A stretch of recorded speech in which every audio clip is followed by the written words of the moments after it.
Put this in your green tea.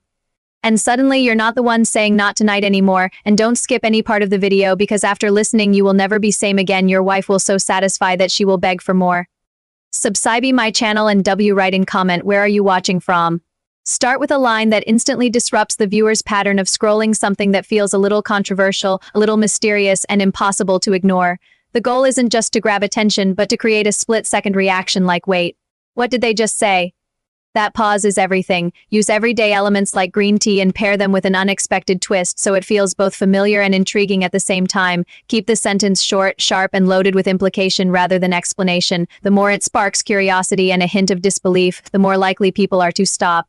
Rewatch and lean in to find out what comes next. Once you've hooked attention, shift into hinting at a result that feels highly desirable, but don't give it away too quickly. The power here lies in suggestion, not explanation. Paint a picture of a transformation or outcome that your audience secretly wants, and do it in a way that feels almost too good to be true. Use emotionally charged language that taps into confidence, attraction, or control, while keeping the details just out of reach. This creates a sense of intrigue where the viewer starts filling in the blanks themselves. The more they imagine the benefit, the more invested they become. Keep it subtle, slightly exaggerated, and focused on how life feels after rather than what the thing actually is. This is where the hook turns from simple curiosity into something deeply engaging and hard to ignore. Emotional tension is what keeps people watching, rewatching, and mentally investing in what you're saying. Instead of just presenting an idea, you create a subtle push and pull dynamic that mirrors real-life relationship energy: desire vs hesitation, control vs vulnerability, attention vs distance. The more relatable this tension feels, the more powerful your message becomes.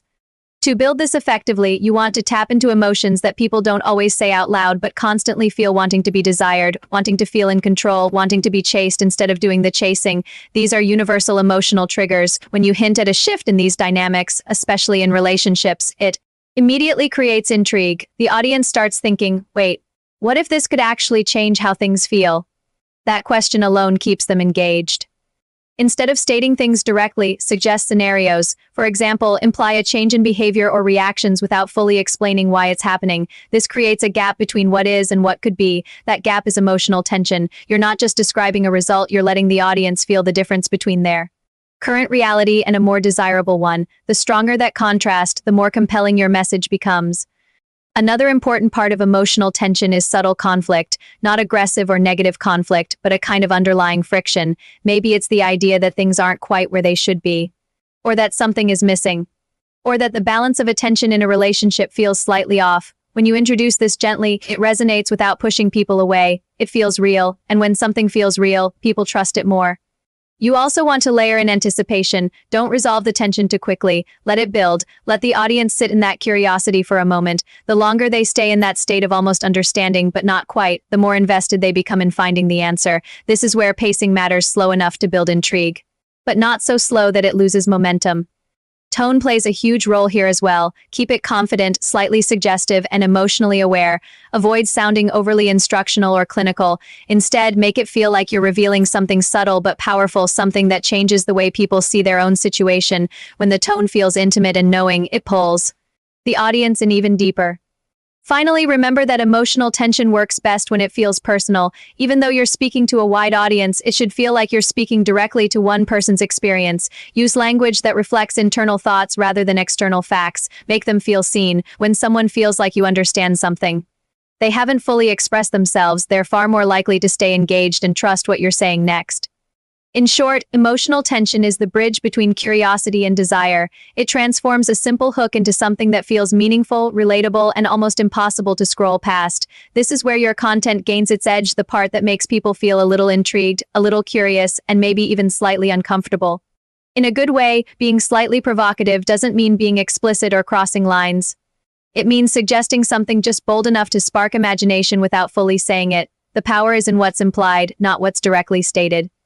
You want to dance right on the boundary of curiosity and tension. Say just enough to make the audience raise an eyebrow, but not enough to satisfy their curiosity. This creates a mental loop where they keep thinking about what you meant. That lingering effect is what drives engagement, comments, rewatches, and shares. A key part of this is using language that hints at deeper meanings. Words and phrases that can be interpreted in more than one way are especially powerful. They allow different people to connect with the message in their own way, making the content feel more personal. For one person, it might feel playful. For another, it might feel bold or even a little rebellious. That flexibility is what makes it resonate with a wider audience. Timing also matters. Don't start too strong or too obvious. Let the provocative element unfold naturally after the hook has already grabbed attention. This creates a build-up, making the message feel more intentional and controlled rather than shocking for the sake of it. When done right, it feels smooth and confident, not forced. Another important aspect is restraint. The moment you say too much, you lose the intrigue. The audience should feel like they're almost getting the full picture, but not quite. That almost is what keeps them engaged. It invites them to lean in, to interpret, and to stay curious. Over-explaining removes that tension and makes the content forgettable.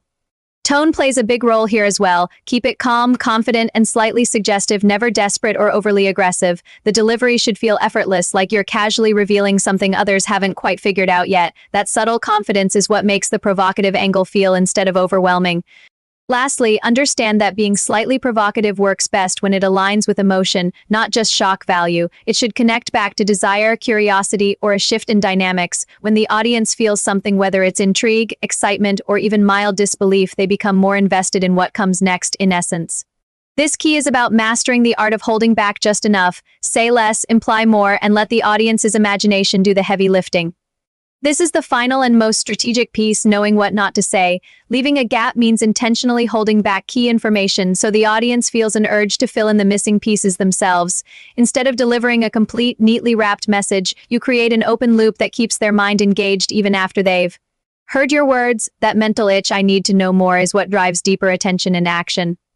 The human brain naturally seeks closure. When something is left unfinished or unexplained, it creates a sense of tension that people want to resolve. You can use this to your advantage by giving just enough detail to spark interest, but not enough to satisfy it. Think of it like showing the beginning of a story without revealing the ending. The audience becomes an active participant, trying to figure it out, replaying the message, or waiting for what comes next.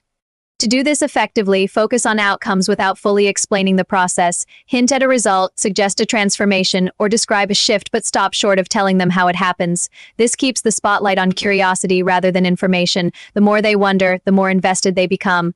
Another way to create this gap is through selective phrasing. Use statements that feel incomplete on purpose, lines that naturally raise follow-up questions. For example, instead of explaining everything, you might say something that clearly leads to a why or how in the listener's mind. When their brain starts generating those questions, automatically you've successfully created engagement.